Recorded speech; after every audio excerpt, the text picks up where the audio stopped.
Hello, everyone. Welcome again to the first day of Peralta Online Equity Conference. I'm excited to introduce the presenter of the upcoming session, Nichole LaGrow. Hi, Nichole. Welcome. She's from Martin Luther College, and she will be talking about when equity is fundamental, building a program with equity at its center. Before I pass the microphone to her, I would like to remind you that you can always turn on the captions by clicking on the link, closed caption link at the bottom of your Zoom screen. So feel free to turn it on and off anytime you want. Also, feel free to share if you have any questions for our presenters in the chat, so that at the end of the session, I'm happy to share your questions with our presenter, Nichole. And other than that, we're ready to listen to you, Nichole. Microphone is yours. Thank you very much. I'm excited to be here today. This is actually the fourth time I've been with Peralta. So this is my second presentation, but I've attended all of their conferences. So thank you so much for organizing all of these wonderful opportunities for us to talk about equity as we are focusing on our course design and our program design. The last time I was with you as a presenter, I was actually working at University of Wisconsin Green Bay as their director or coordinator of distance education and an instructional designer. And I was using the Peralta Online Equity rubric to frame out a training for our faculty so that they could think about how they could design their courses with equity in mind. And since then, I have taken on a new role at Martin Luther College in New Ulm, Minnesota. So it's kind of dreary here today. But in that role, I've been charged with building our first undergraduate online programs. And so now I have the opportunity to think about how do we build with equity at the center of our course design from the beginning. That's something we add in. It's something we consider and we incorporate as we're building out our program. So for me, it really became a no-brainer, if you will, that I looked to our Peralta Equity rubric for our courses to think about, well, how can I scale this as I'm working on a program? So that's what I'll be sharing with you today. Before I dive into our presentations, though, just a little bit about me as your presenter. I think we're pretty much at the people who will be with us today, so I feel comfortable sharing this now. My name is Nichole LaGrow. You can call me Nichole if you come on off of quiet, off of mute, and share out your ideas. Be happy to have that happen throughout the session. We'll have some time to be able to do that. My preferred pronouns are she, her. I am a middle-aged white woman with brown hair, pulled back today, wearing a dark shirt. So hopefully that for those of you who are joining us, that gives you a little bit of context about who I am and where we're at and where we're going today. So let's actually take a closer look at what we'll be doing today. I'm going to spend a little bit of time talking at you. I apologize to do that, but I think it's important for you to understand our program context because that really does shape a lot about how not only does the academics build out, but also how we can consider equity within our program that we're building. And then we're going to work together to identify some equity barriers that we might perceive as you've listened to my program context. And then we're going to talk about how I've been implementing equity in the program design using the Peralta rubric. So before we begin though, we're going to use Mentimeter throughout our sections. So this is our test to see if it's working, and if not, we'll switch back to chat. But for now, what questions do you have as we begin our time together today? So I've shared a little bit about who I am, shared a little bit about what I've done with equity before. I'm using the Peralta Online Equity rubric. I've shared a little bit about where I'm at and what we're doing. So questions you might have about using the online equity rubric at the program level, not the course level, before we begin. We'll take a moment. You can find your way to menti.com, and there's the access code for our slides for Menti for you to provide your feedback.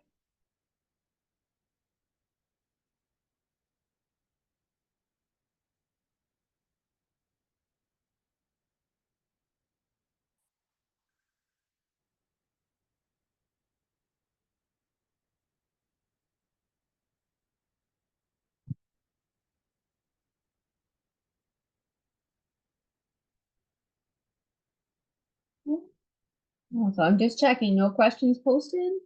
If you posted a question and it's not appearing, please give me a thumbs down sign. Use your symbols on your responses so I can see and know that the message is not working.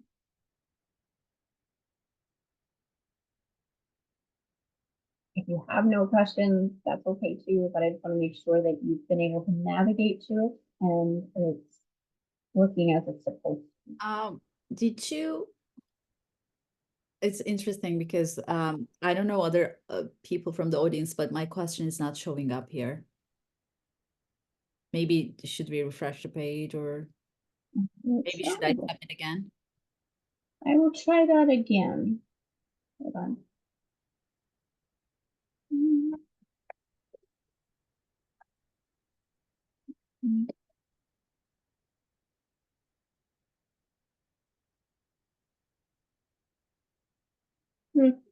Alrighty. Well, I will look into that when we have our next meeting. And I'm sure we can just switch, since we have a smaller group, then we can just switch to posting these questions in the chat. So I apologize making you post them twice, but technology isn't my friend. Today I actually decided to stay home and present from home because we had a small fire on campus and they're remediating HVAC and there were going to be lots of power tool noises today. And it also just happens to be that the fence people have come. So I'm hoping that it's going to be quiet enough for me to get through the presentation.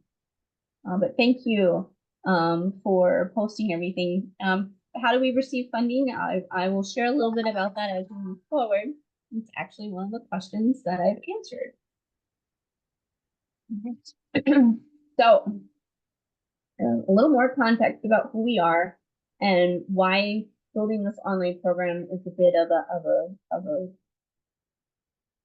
a shift in thinking for our college. We were actually founded in 1995.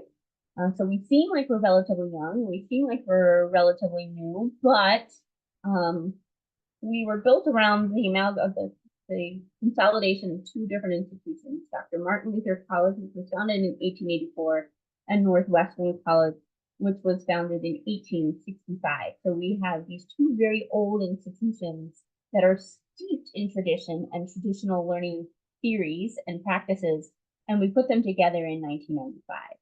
The mission of this new merged college was to provide the training for men and women to meet the public ministry needs of the Wisconsin Evangelical Lutheran Synod. So we are a private religious institution. We have a very specific narrow mission. And because we have a very specific narrow mission, we only have two undergraduate colleges, our Studies in Educational Ministry, which incorporates all of our education programming, our staff ministry, and our parish music, as well as our pre-seminary studies, which focuses on preparing all of those who are going forward to serve in the ministry as pastors.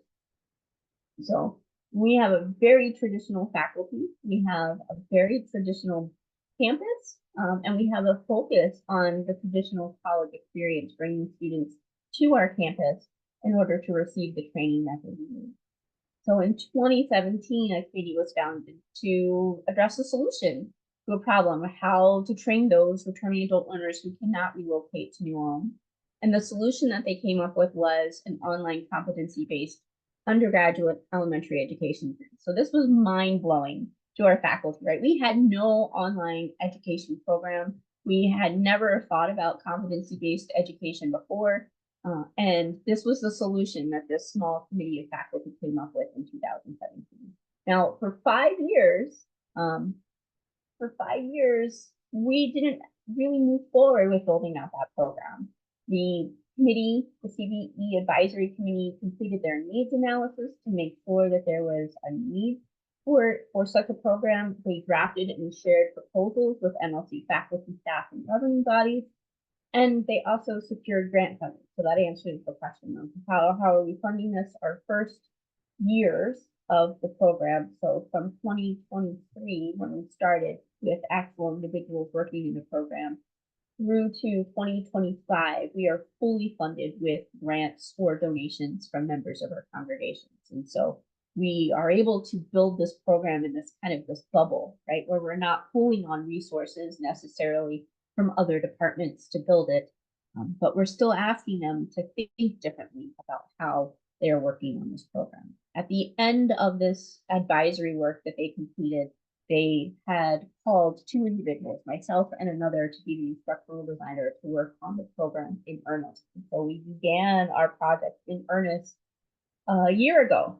And what have we done in our first year? So in our first year, we resurveyed all of our constituents. We completed an LMS assessment and adopted a new LMS for this program only. So not only are we asking faculty to think differently and to teach online for the first time for undergraduate students, we also said, no, the LMS we use for our graduate studies program, which is online, isn't going to work for this program. It doesn't have the robustness. It doesn't have the integrations with competencies that you need for a competency-based program. So now we need a separate system just for this program. We developed the competencies for our CBTE minor. We submitted all of the materials for our competency-based theological education minor. That's what CBTE stands for accreditation consideration. We identified all of our elementary education major courses. We received approval from our state licensing board for our LED major, and we submitted all materials to our state office of higher education for LED major. So there's been a lot of hammering as we've been waiting for some of those announcements to come back of whether or not we've been approved for those next few steps. But we haven't sat idle. In the past few months, we've completed our admin and analytics training in the new LMS. We realigned project with funding. We developed training resources for our faculty. We began working with SMEs and then changed SMEs because we found out that that wasn't working as well as we had hoped. We identified new term structures. We developed our CRM database and admissions processes. We developed all of our fiscal processes. We developed our orientation for our learners, and we're still waiting for accreditation and state review. So we're still hand-wringing, but we are definitely moving forward and making progress. And we're at the point now where we need to begin designing our courses in earnest and working in earnest with our instructional designers. So it's important for us as we're framing this out to think about how we build equity into some of the theoretical principles of our program, but now we're actually building out our courses, so we can think about how we're building out equity in the actual practices of our course design and our course implementation. All right, so we're going to skip using the Mentimeter since that doesn't seem to be agreeing with me today. We're going to use the chat. And now that you know a little more about the project, what equity barriers do you anticipate for this project? So for those of you who are able to join us and find out a little bit more about our specific institutional context, share out in the chat, if you will, any barriers you anticipate for equity regarding this project.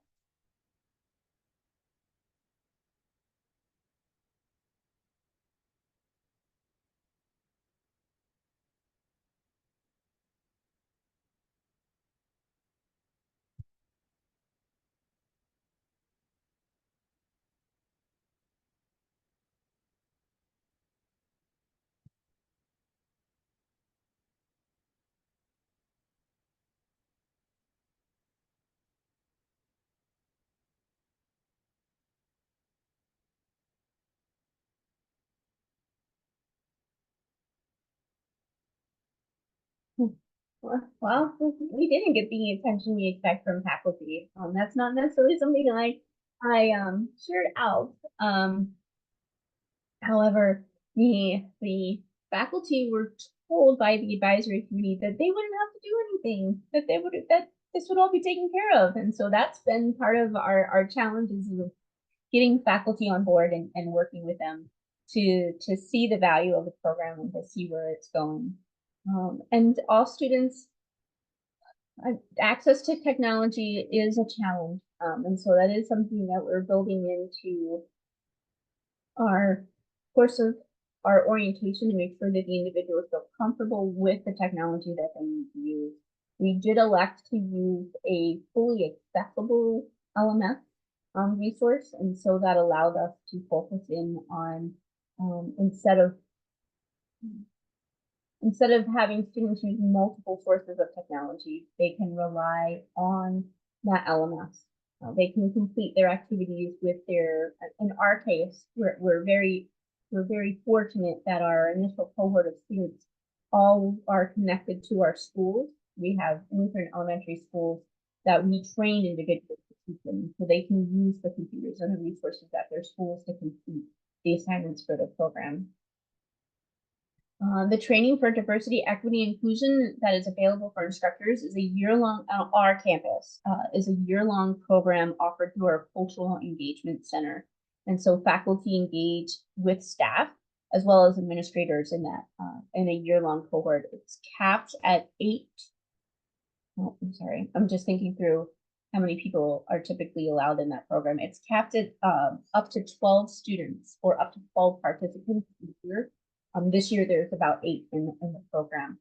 And so the participation is voluntary, not required. And so there's not really an institutional guidance or institutional requirement that faculty would engage in that. But I will say that administrators are very supportive of it and have engaged with it themselves and often encourage individuals to engage in it if they can.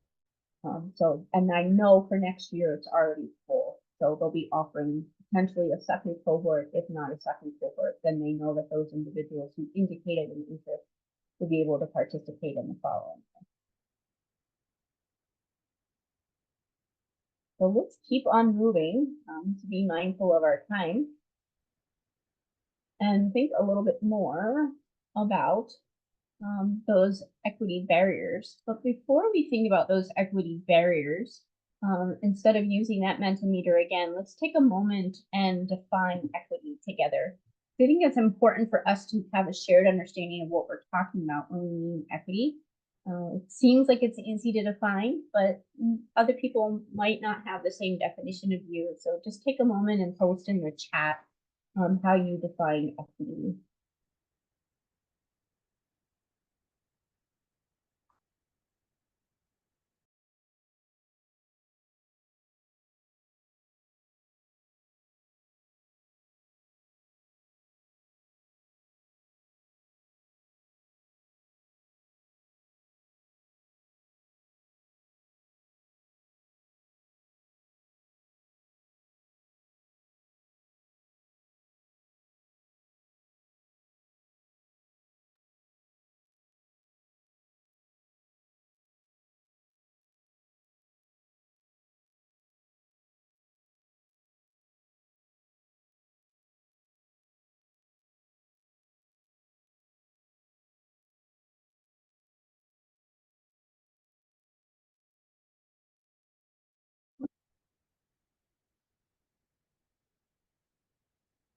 I'm going to start backwards, right? Marla shares that's meeting all students where they are and starting at and bringing them up to where they need to be or together equally.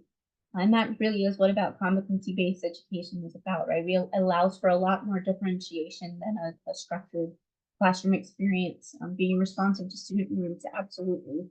As part of our program, we're building in a faculty mentor who will meet with those students individually once a month so that they're able to share out what's working and what's not working and help to encourage them to connect to resources that we have or identify resources that we need. So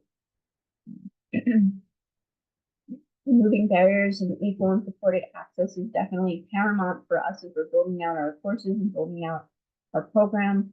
And it's also about being honest. I like that one, being honest about what is happening in the data as part of equity, because I think that that's something that's been revealed as we've been working through our courses and as we've been beginning to build out our courses. We've had the opportunity to have some difficult conversations with the administration and the faculty about course workload and making sure that it's equitable and in line with what we're doing, or course resources, and whether or not the course resources we have are the best resources to be using for specific courses. Maybe they are a little dated, or maybe they need to be thought of or presented with a lens that expresses why we've selected to use this resource, even though it might not be the most current or relevant resource and why it's important to us.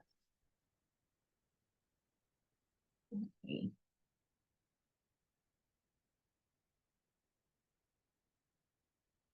All right, backwards. All right. Sorry about that.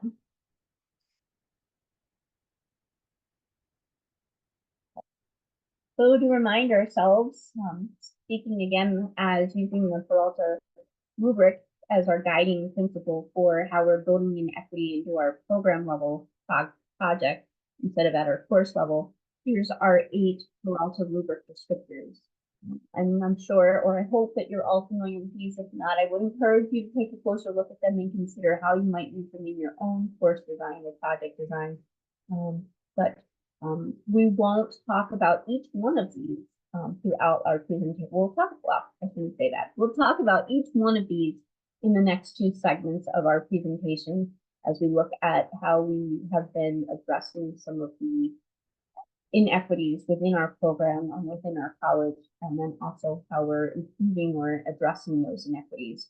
But we will touch on all 8 of these at least once, so we can talk about them in greater detail when we get to each one. The first one that we'll talk about as one of our equity barriers is actually student support and resources. Since we are a traditional on-campus experience, all of our forms are actual forms that you take to an actual department. We haven't digitized most of our forms because we haven't had to. And moreover, most student support efforts on our campus begin with face-to-face interactions between a faculty member and a student and an actual walking them down to where they need to go, which in some ways sounds a phenomenal way to connect students to resources on campus. But at the same time, when you're working with students who are completely remote and digital, you can't walk them down to where they need to go. Like you have to somehow connect them to that resource digitally or virtually. And so it's really been a challenge to get people to think about, well, why do we need to digitize our forms? Or why do we need to think about how to make some of our resources or offices available to students virtually rather than in person?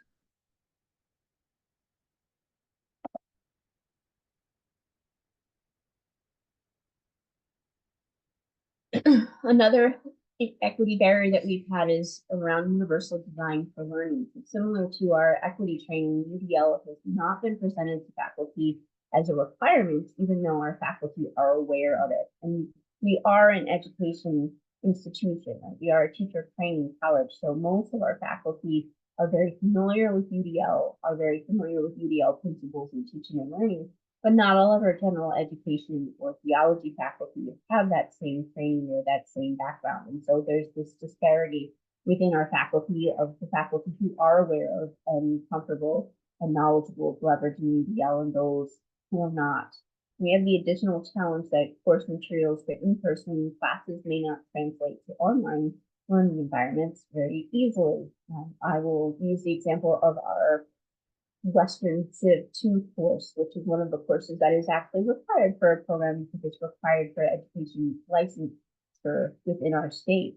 But for those students who are in that class, they're actually using the tome. It feels like the tome. It's this significantly large reproduced textbooks of OER materials that students, instead of accessing digitally, are accessing physically in the classroom. And it's about a 600-page textbook of pages from the Decameron, or pages from the Divine Comedy, or pages from letters from Mary Shelley. So we have all of these wonderful primary source documents. There's no context provided for them. There's no, you can't PDF them. You would have to go find them all and put them all in this new format.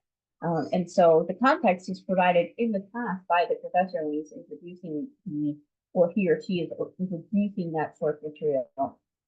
But then when they actually present that information and try to say, well, just take my textbook, or can't we just use these resources, it becomes really difficult to think about. Well, that's a good starting point, but we need to build out all of these other scaffolding around that material that you're used to delivering in a different way.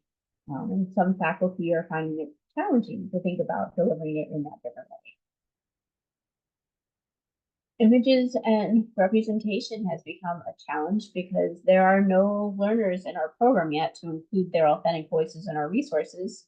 And we have to acknowledge that some course content does privilege a white Midwestern conservative Christian lived experience as part of our identity, as part of our heritage as an institution and as a religious body. And so we are working quite adamantly in addressing some of those privileged experiences or those privileged perspectives. but it's not something that comes naturally for all people within or all of our faculty and staff within our institution to think about the impact or the repercussions of what they might say, or something that might be problematic or discomfortable or perceived as a microaggression by someone may not even have crossed that person's mind as being that, because they really don't have that lens to think about it. And sounds like I'm making excuses or justifications for those individuals. I'm not. But it is something that's a learning experience for them to think about how what they're saying might be perceived by somebody who really doesn't have the same lived experience that they do. Connection and belonging has become increasingly difficult because our campus interactions are all from a distance, which is a completely new way of engaging with and supporting our students in our classes. And it's also a challenge because of all of our student life focuses on traditional age on-campus student experiences. So if students are receiving the student life blast, it's all about what's happening on campus. And missing some of the opportunities to engage students in the opportunities to participate in our traveling choir or participate in our traveling as audience members, to attend our traveling choir or to attend our traveling musical ensembles or to attend our traveling sporting events. So there are definitely opportunities. There are definitely opportunities for individuals to check out and find out more about what it's like to be an MLC student and take advantage of those opportunities.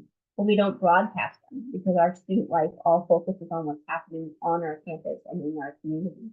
And so it's really difficult when you are somebody who's far away to constantly hear, well, there's this great thing happening on campus, but I can't go because I'm 6 states away, or I'm on the East Coast or I'm on the West Coast. And learners in this program could be that far away from where we are located.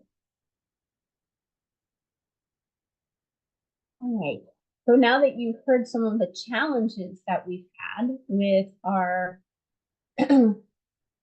equity focus or equity lens within our program, let's think about how we might implement equity in our program design. And I have some strategies or ideas that I'm going to share with all of you, but I'd like to take a moment and pick your brains and see how you think equity could be better infused or engaged or at the center of what we're doing as we're building this program.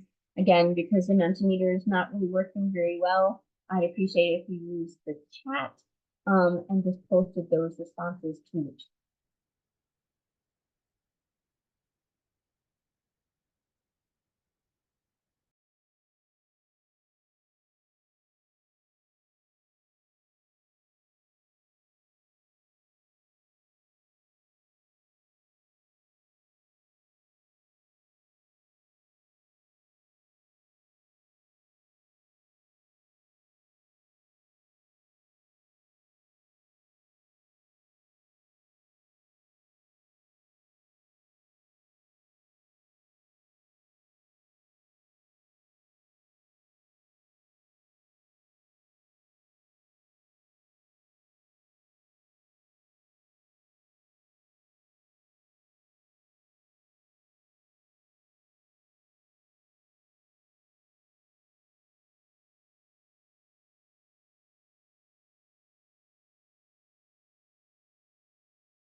Thank you for those great ideas in the chat.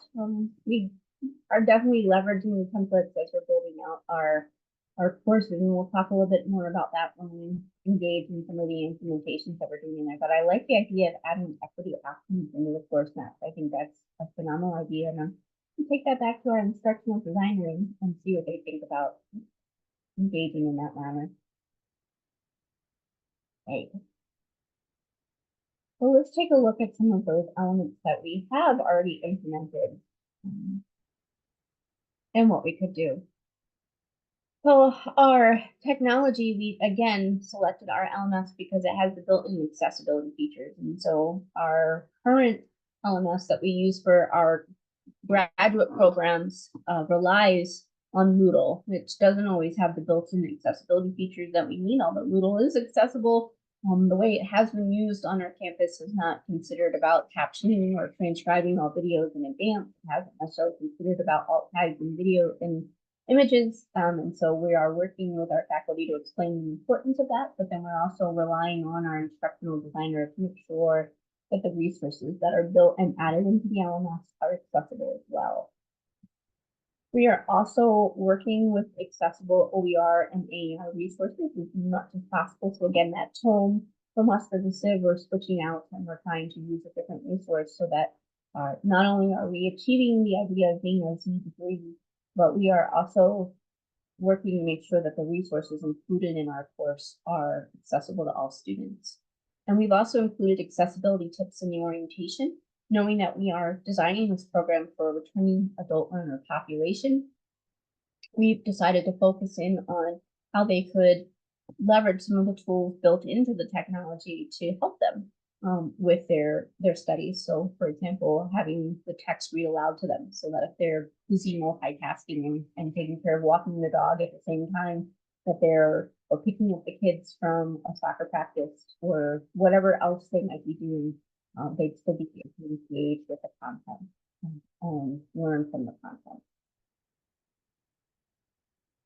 When it comes to UDL, we are leveraging backwards design principles that will help us to engage faculty from the beginning and thinking about their courses differently so that we can begin to build out that scaffolding learning in a meaningful way. So we're crafting our competencies first.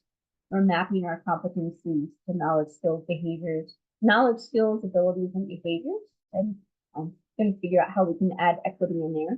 And we're building assessments to demonstrate competencies before we are creating the content to scaffold learning. So we found that faculty have tended to, at least at our institution, have tended to say, okay, this is the content I'm going to do, and then build forward from the content, rather than thinking backwards, as we know, can lend itself towards creating more meaningful experiences for students because they're intentionally designing the course in a way that makes sense to them. Diversity and inclusion. So this is where we are more intentionally and directly challenging some of the concepts that are most problematic in my mind for us as an institution as we think about equity. We are designing course content for an adult learner audience. So this is the first time that faculty have been challenged or asked to create content for an adult learner audience. And so we're using that as an opportunity to think about how we present our information differently.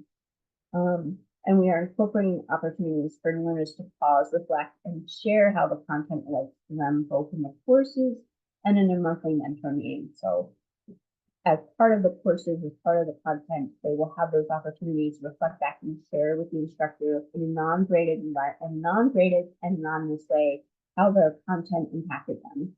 And then they would also be able to share directly with their mentor who could filter and use that information to help guide what we're doing on our campus as we're building out our content.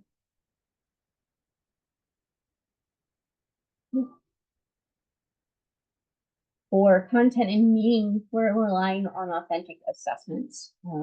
We are a teacher preparation program, so all assessments support our goal of our students becoming licensed teachers. That means that we can rely more on some of the activities like lesson planning and curriculum mapping and unit planning to help guide our actual asks of our students and how they're applying what we learn. And we're incorporating metacognition and self-reflection throughout the learner's experience, and we're gathering and applying the learner feedback each term. So we'll be revising the courses each term. That does mean that there might be some students who have a less equitable learning experience, but I think that we'll be able to share with them that we're learning from them and can actually carry it forward into the classes that they are experiencing in that semester. Our connection and belonging. This is one area where I find significant challenge for our students because we are a PWI, and for our on-campus students, that is wonderful. in some ways and horrible in others. But for our online students, they're not necessarily they do not necessarily connect with our demographic in the same way. So our online students tend, at least in our program, tend to be more students of color than our students in our on-campus program. And so that's a challenge because a lot of the imagery you'll see of our campus, if you go to our webpage or if you view any of our videos from any of our events, you'll see that our students are primarily white and our online students are not primarily white. And so that creates this dichotomy of, well, how do I fit in? How do I belong in an institution? I'm not even there. I'm not even on that campus. And here I am. I'm not even represented in their student body. And so it's important for us to make sure that we build that connection and belonging from the beginning with the orientation. So we're including the welcome video from resources around campus so they get to see the faces of the people that would be helping them and supporting them. And they also have specific activities that are reviewed by their assigned faculty mentor to help them learn more about the students' interests, strengths, and concerns as they start their program, so that they can address those concerns and celebrate those strengths and encourage those interests throughout their time together as the students are studying. And so with that, I'm sorry, Michelle, I just saw your question about pre-assessment for demographics. And I'm not sure what you mean by pre-assessment for demographics. So if you could just provide a little more context so I could better answer that question, I'd be happy to do so. But as we are moving forward with building our program, it is important for us that we create an inclusive, welcoming learning environment for all of our students. It's important for us to use all of our technology and resources that are available to us so that we can encourage students to succeed in their goals. These are all returning adult learners. They have some college, many of them did not finish their degree. So this is their attempt to go back and finish their degree so that they can be a teacher of their own in their classroom within our school.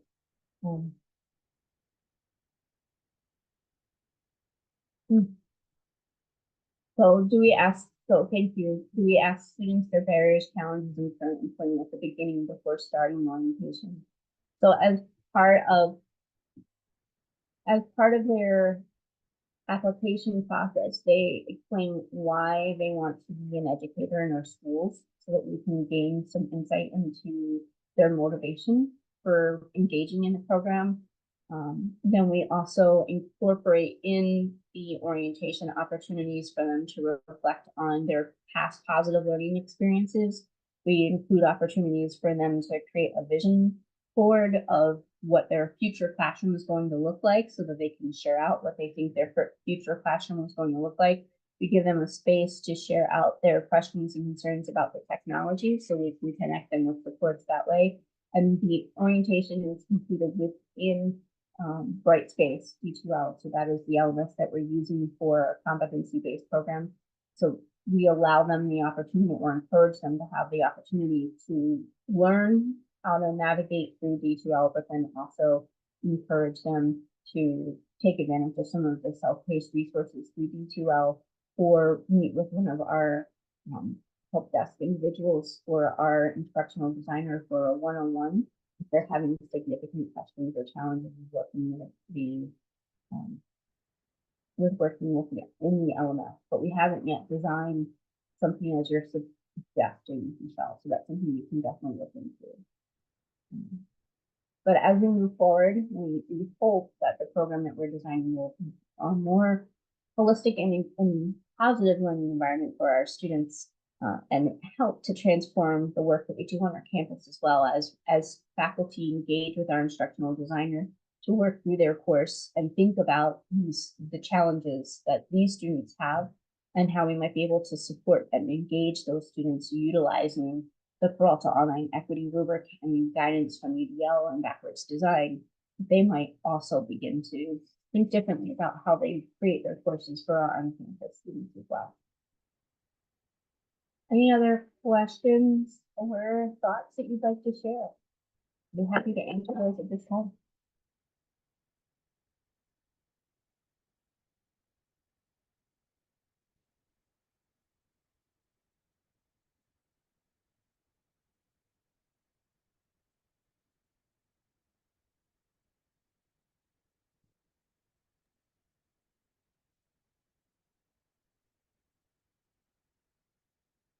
I see that James also made a comment in the chat.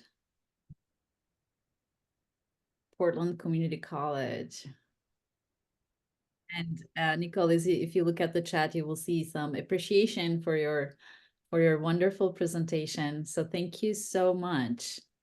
Thank Thank you. you very much. And it's wonderful to see how Peralta Online Equity Rubric is used in other institutions. And that is inspiring to see. Thank you so much for sharing all um, your experiences and ideas. And looking at the chat, still people are thanking you for your presentation. And it seems like we don't have any questions, so we can end the session if there's nothing else you would like to add. Well, thank you all for your time and attention. If you would like to stay in touch and find out what we're doing next and how we're doing, please don't hesitate to reach out to me. My contact information is there at the bottom of my last slide. Perfect. Thank you so much, Nichole. And thank you for everyone for joining. Our next session will start in 15 minutes at 12 o'clock. So there are 3 different rooms. So Philippe, please check your emails to see, and also the schedule to see which one you would like to join. Have a wonderful rest of your conference. Bye-bye.